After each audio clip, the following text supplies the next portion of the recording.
Good Saturday morning, everyone. It is now 7:15 and we are tracking showers and thunderstorms slowly moving into the area. Now, this line is associated with a cold front, but that cold front won't necessarily move through the area. It will get close enough to push all that convection into our area. So as we zoom into the North Shore, already beginning to see pockets of heavy rain moving into northern Tangi along I-55 and Meade City, Kentwood getting a good soaking rain, and ahead of that frontal boundary, beginning to see isolated showers popping up in Covington, Folsom, and they'll continue to move to the northeast as we go through the morning and the afternoon hours. The South Shore right now is dry, but that is going to change as we go through the next hour or so. So if you're heading out early right now, whatever you need to get done, get it done now, because pockets of heavy rain will be heading into that area as we go through the rest of the morning. So that cold front here, you could see it right here. You can see the temperature difference between Baton Rouge, upper 50s, and then Gonzales, upper 70s.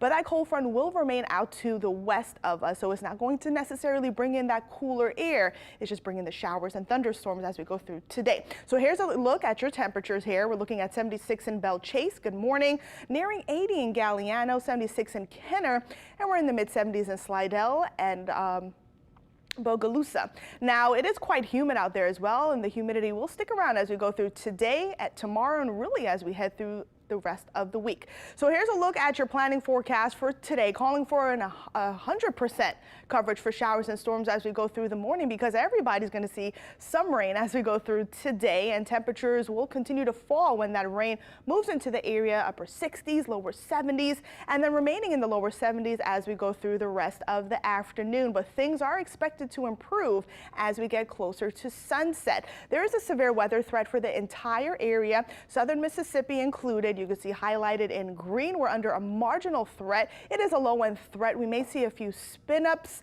as that line gets closer to our area, and we can't rule out strong wind gusts as we go through the morning and the afternoon hours. But heavy rain is really our primary threat, and that could lead to localized flooding as we go through the morning and the afternoon hours, and large hail that could potentially be isolated with those stronger thunderstorms. Now, through today, many locations are expected to pick up between an inch to 2 inches, and out to the west, lesser amounts are possible there between 0.25 up to a half of an inch. But locally, higher amounts are certainly possible. Some locations could pick up between 3 to even 4 inches, and that can cause some issues. So let's go ahead and time it all out. So again, as I mentioned before, that line or that cold front won't really move through the area, but that line of convection certainly will. Pockets of heavy rain as we go through the rest of the morning, getting closer to noon.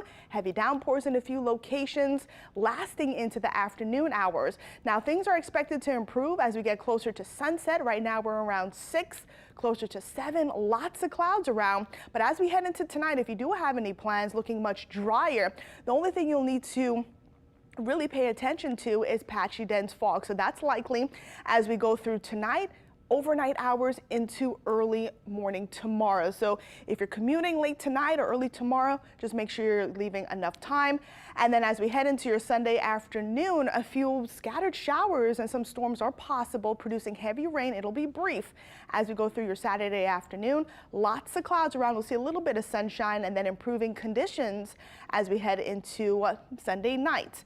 Now, it's still hurricane season. The hurricane season ends November 30th. Watching 2 spots here.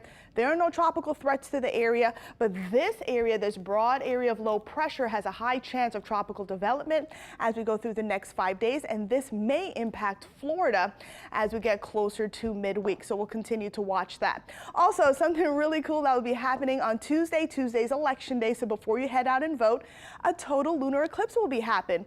The total lunar eclipse begins at 4:16 in the morning, so this is going to be really early as the moon moves into the Earth's shadow.